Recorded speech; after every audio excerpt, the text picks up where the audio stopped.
Devant le palais de la Source du département de la Réunion, des jeunes et des moins jeunes se sont retrouvés. Ces visages connus des anciennes générations sont aujourd'hui observés par les jeunes représentants des collèges réunionnais. Oui, des personnes importantes du département, des historiens, des députés certains, je crois, si je ne dis pas de bêtises.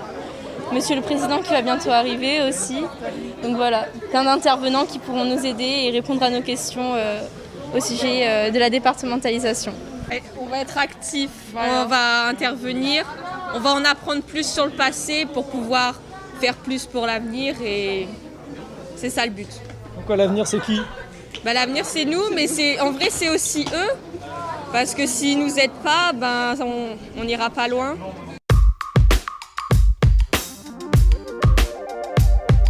Depuis 75 ans, ce lieu rassemble, ce lieu partage, ce lieu permet la transmission entre générations. Pour cela, chacun dans son domaine d'activité a pu parler avec son cœur. Alors le président parlait du vivre ensemble.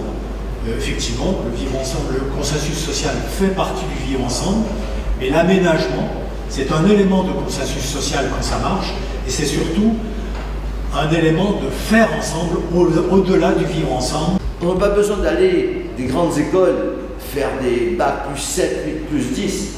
C'est être pragmatique, savoir ce qu'on a envie, avoir cette capacité d'avancer. Le rattrapage depuis 1946 a été énorme. La santé a emmené le progrès. Des projets d'envergure ont suivi dans le domaine des transports, de l'éducation, de l'agriculture, de la culture ou encore du sport.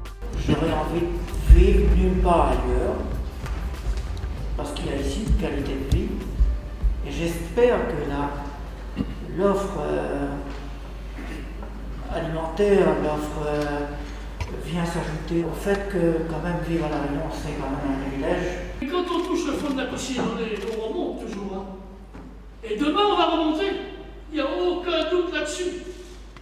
Vous, jeunes, vous n'avez pas de doute à avoir. Aucun doute. Des septuagénaires et des collégiens pour faire ensemble société, voilà le fil conducteur de cette matinée. Nous avons décidé en quelque sorte aujourd'hui de donner le coup d'envoi des manifestations qui vont jalonner l'année 2021. Alors symboliquement, ce qu'on a voulu faire, c'est mettre dans un dialogue fécond, nourri, mettre ensemble, réunir des gens qui ont construit la Réunion, nos aînés, qu'on pourrait qualifier d'enfants de la départementalisation, devenus aujourd'hui adultes. Et puis les jeunes de la décentralisation, qui montrent d'une part la gratitude que nous devons avoir à l'égard de ces anciens, toujours en bonne forme, physique et intellectuelle, et également la préparation de l'avenir avec nos jeunes du CDJ. Et ce qui a été souligné ce matin, c'est notre vivre ensemble. Le vivre ensemble constitue le socle aujourd'hui de cette population réunionnaise. Beaucoup d'informations sont passées ce jour-là. C'est maintenant à chacun de nous de s'approprier le passé afin de construire l'avenir ensemble.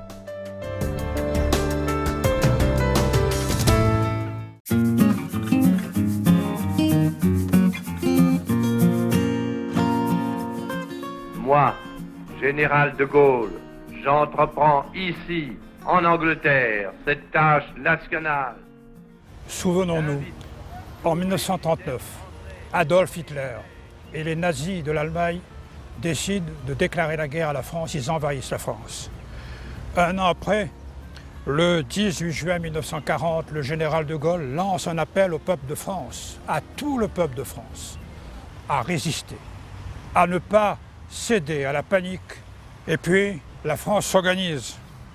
Le 28 novembre 1942, l'appel du général de Gaulle qui a été entendu à La Réunion fait qu'ici, sur cette place où nous sommes, le Léopard arrive au large des côtes de La Réunion pour inviter les jeunes réunionnais qui veulent aller se battre à côté des forces françaises libres et du général de Gaulle de monter à bord et de rejoindre Londres. Et ici même, là où cette place, cette statue a été érigée, eh bien, il y avait de nombreux jeunes, dont certains n'avaient pas 18 ans, qui étaient des volontaires pour aller combattre. C'était le 28 novembre 1942. Et le 8 mai 1945, la France a vaincu l'Allemagne. L'Allemagne est défaite l'Allemagne ait battu la France du général de Gaulle, a gagné. Nous sommes le 8 mai 1945. Au mois d'octobre 1945, le gouvernement français décide de lancer des élections pour élire des députés qui constitueront l'Assemblée constituante de la France. Les 2 députés qui sont élus, Léon Lépée-Avanche et Raymond Vergès, rejoindront à Paris leurs homologues Aimé Césaire et les autres députés de la Martinique, de la Guadeloupe et de la Guyane. Ils obtiennent que le 19 mars 1946 soit votée la loi qui fait de notre pays un département français. Si le général de Gaulle n'avait pas lancé son appel, aujourd'hui peut-être serions-nous toujours une colonie. Plus tard, l'Europe viendra et nous serons à La Réunion la région ultra-périphérique de l'Europe, la région française de l'Europe ultra-périphérique dans l'océan Indien. Aujourd'hui, nous avons à poursuivre le travail qui a été fait par les autres. Eh bien, je me félicite que des jeunes dans ce pays sentent leurs responsabilités et je voudrais citer cette jeune fille qui a 14 ans seulement et qui déclarait dans la presse cette semaine « J'ai conscience aujourd'hui que nous vivons une période très difficile et en tant que jeune réunionnaise, je ne sais pas très bien à quoi ressemblera notre avenir, mais je me dis qu'il faut qu'on garde espoir, il y aura des jours meilleurs. » Eh bien, grâce au général de Gaulle, à son engagement, nous sommes aujourd'hui avec nos jeunes dans une période où nous allons nous battre pour améliorer les choses. C'est de cela que nous allons discuter dans quelques instants.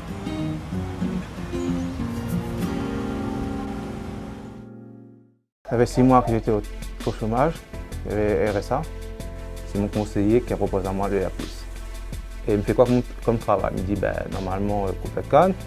Avec le R+, il m'a pu conserver mes allocations, une aide importante. Surtout quand on lève le matin de bonne heure. Il connaît qu'on a une petite aide en plus, ça motive aussi la personne. Il a fait rouge GAV et micro black canne à sucre. R+, l'activité en toute sécurité. Plus d'informations sur le www.département974.fr.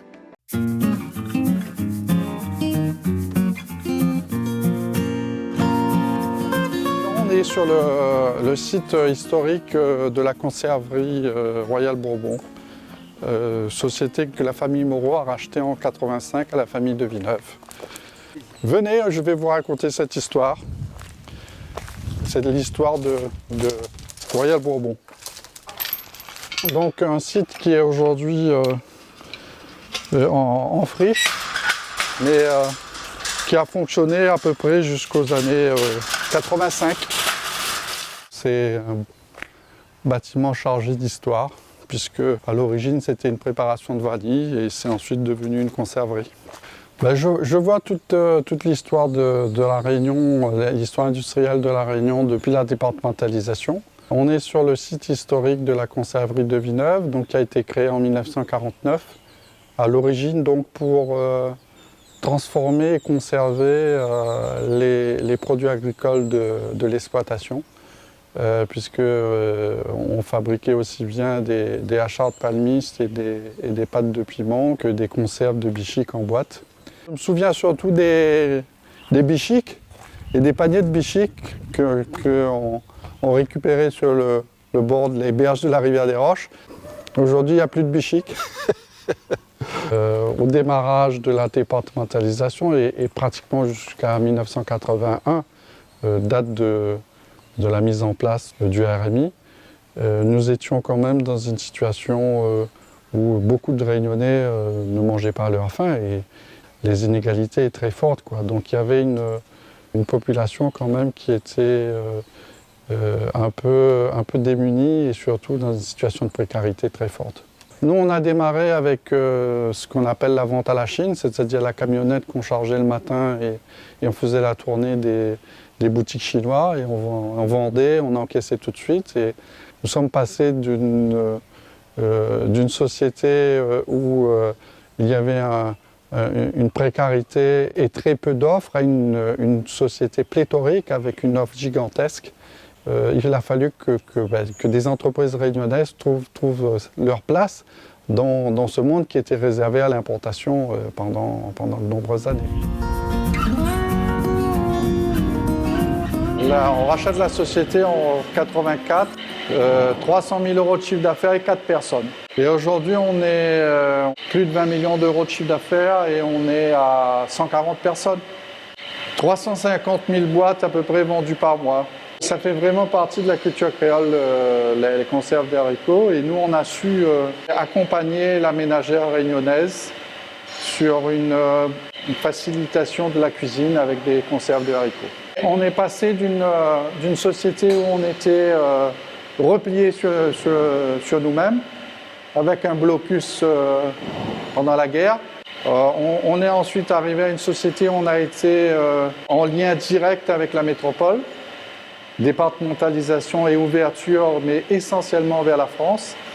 Et aujourd'hui, on est en train de vivre une troisième révolution, c'est l'ouverture vers l'international.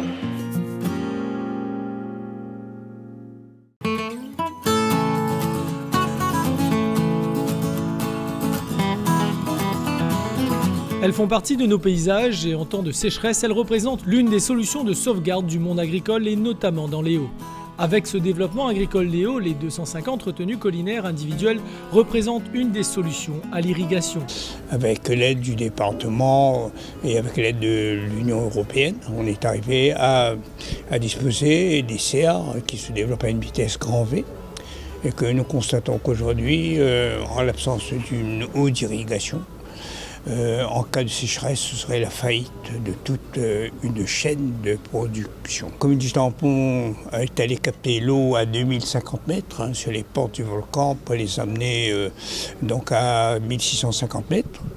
Le président du département, le conseil départemental nous a suivis et aujourd'hui on montre bien que l'eau devient une arme pour terrasser la sécheresse. Nous n'avons pas d'autre solution que celle-là. Raison pour laquelle le département de la Réunion a signé avec la commune du Tampon un accord cadre de rénovation des retenues collinaires individuelles dégradées ainsi que l'acquisition de réservoirs d'eau. Un outil essentiel pour un monde agricole contraint et fortement concurrencé. Le Tampon pilote la mise en place de cette convention départementale et notamment dans des lieux comme ici, une antenne de la Chambre d'agriculture. Parce que ça coûte extrêmement cher d'entretenir tout ce qui dit la bâche pour l'agriculteur. Ça revient cher sur l'exploitation. Et puis peut-être aussi, il faudrait essayer de faire comprendre aussi aux gens, aussi aux agriculteurs, de surtout entretenir les espaces autour des retenues, c'est-à-dire ne pas laisser en friche et tout ça pour que la friche ne tombe pas justement, qui dit arbre ou quoi que ce soit, tombe dans les retenues pour faire des impacts dans les bâches et tout ça. 600 000 € sont alloués à cette aide avec un plafond de 50 000 € par retenue collinaire individuelle. Un dispositif du plan de relance qui se matérialise par sa proximité et la fluidité du montage des dossiers, une maîtrise d'ouvrage de la commune. Il n'y a pas de solution type pour l'irrigation. Ce que l'on sait, c'est que d'une part, le département intervient fortement sur les grands périmètres irrigués, les grands réseaux hydrauliques. C'est évidemment extrêmement important sur un territoire insulaire comme la Réunion d'avoir du structurant, d'avoir des gros réseaux, d'avoir des grosses capacités de stockage. À l'heure actuelle, c'est à peu près 16 000 hectares irrigués sur 43 000 hectares de surface agricole utile. Donc c'est déjà plus d'un tiers de la surface qui est irriguée grâce aux ouvrages départementaux. Mais ce n'est pas la solution idoine pour tous les territoires. On s'aperçoit que dans les Hauts, dans les secteurs enclavés, isolés, on ne pourra pas amener des périmètres irrigués, des gros réseaux d'irrigation comme on le fait sur le reste de l'île. Donc le stockage semi-collectif ou individuel est effectivement une des solutions qui permet aux agriculteurs d'avoir un stock d'eau. L'agriculture se modernise, les territoires changent. L'adaptation est aujourd'hui essentielle pour appréhender l'avenir de la filière.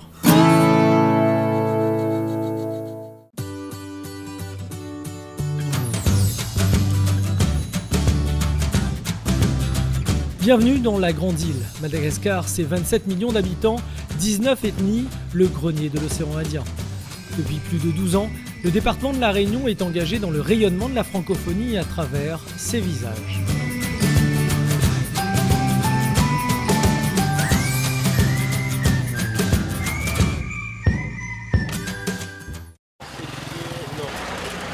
Ouais, on va traverser.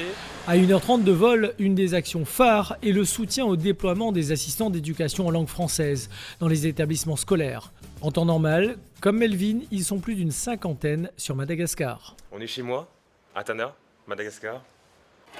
J'ai 18 ans. Avant, j'étais au lycée Jules Ferry, en bac pro électrotechnique. Et après mon bac, j'avais pas trop d'idées de quoi faire plus tard dans ma vie.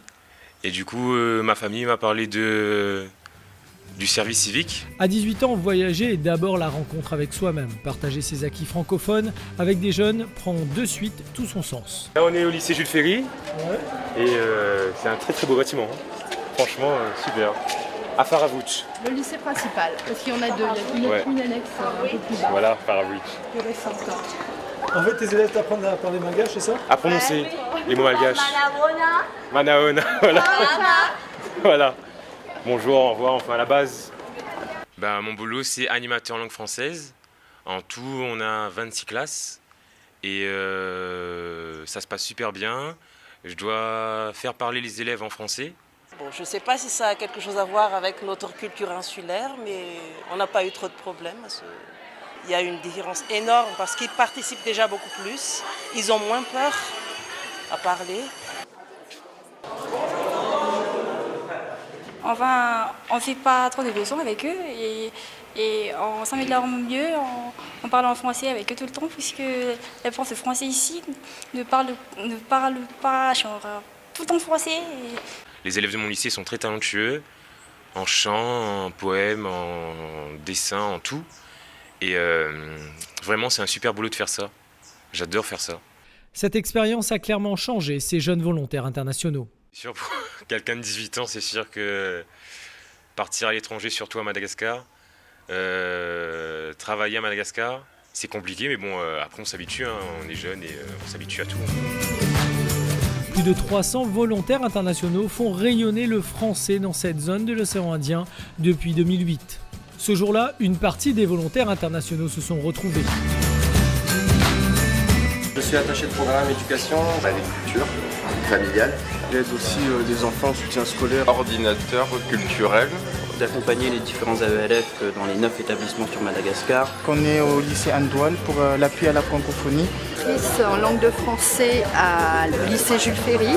La sensibilisation dans les EPP, dans les écoles primaires publiques. Et un club de meringue. Parmi les volontaires, Johan a un beau CV. Après une expérience métropolitaine, il voit son avenir dans la coopération. Donc je suis VSI en fait, volontaire en solidarité internationale, donc encadré par France Volontaire. J'ai été déjà VSI 2 années, les 2 dernières années en fait avant d'arriver à Madagascar en Inde. Donc j'ai été coordinateur culturel pour l'Alliance française de Pondichéry. Une mission qui s'est très bien passée et j'ai eu l'occasion donc voilà de rebondir sur une dernière année, enfin une autre mission plutôt de VSI. Donc voilà, à Tananarive, à l'OIF. Mise à disposition par le département à l'OIF, son cadre de travail est énorme.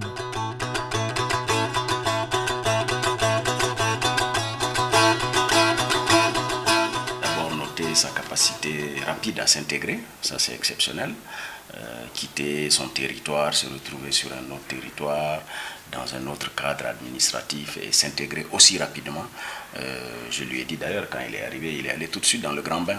Il n'a pas eu le temps de s'adapter. Donc c'est une bonne chose. Non, on est très content. C'est justement parce que je suis réunionnais que j'ai pu partir en mobilité, notamment encadré par le département aujourd'hui, qui encadre ce type de mission, ce type de mobilité internationale, de cette zone océan Indien en fait, qui est en plein développement économique, culturel. Et il y a énormément de choses à faire en fait dans cette zone. Et la Réunion a sa carte à jouer et les Réunionnais ont leur carte à jouer aussi en fait. Le ministère de l'Europe et celui des Affaires étrangères ont reconnu ces actions. Un accord cadre sur la promotion du français, la diversité linguistique et culturelle et l'augmentation des échanges a été signé le 28 juillet 2020 avec l'OIF, l'Organisation internationale de la francophonie et le département de la Réunion. La francophonie est un enjeu pour nous tous. Et ce n'est pas seulement un ensemble de projets que la COI peut porter, la COI dont la langue d'usage est le français, avec l'Organisation de la francophonie, avec l'Agence universelle de la francophonie, avec les universités de la région, avec nous. C'est l'exemple du conseil départemental de la Réunion qui s'est vraiment mobilisé pour la francophonie dans des pays de la zone, aux Seychelles, à Madagascar. Il faut aider ces pays à rester francophones. Leur jeunesse est très nombreuse, leur démographie est dynamique. Il faut, comme le fait le conseil départemental, former des enseignants qui vont aller dans des villages. L'État ou l'Organisation de la francophonie ne peuvent pas tout à eux seuls. La collectivité départementale est ainsi résolument engagée dans le rayonnement de la francophonie. Prochainement, c'est Marine qui rejoindra Yohan à l'OIF à Madagascar en tant que chargée de communication. Pour moi, c'est une occasion d'aller un peu à l'aventure, de découvrir les populations qui sont proches de nous. Et au-delà des populations qui sont proches de nous, c'est aussi des populations dont on descend en fait. Et donc en fait, la coopération pour moi, c'est un peu l'avenir et c'est de penser en fait cette coopération proche de nous et cette coopération au service de l'Indian Océanie et au service de la France et des Réunionnais. En proximité avec les pays anglophones et lusophones de l'Afrique australe, orientale et de l'Inde, la Réunion, département français dans l'océan Indien, déploie ses visages, une sentinelle pour la francophonie. Mais ouais, franchement, c'est une expérience à vivre. Franchement, c'est super de vivre ça, franchement.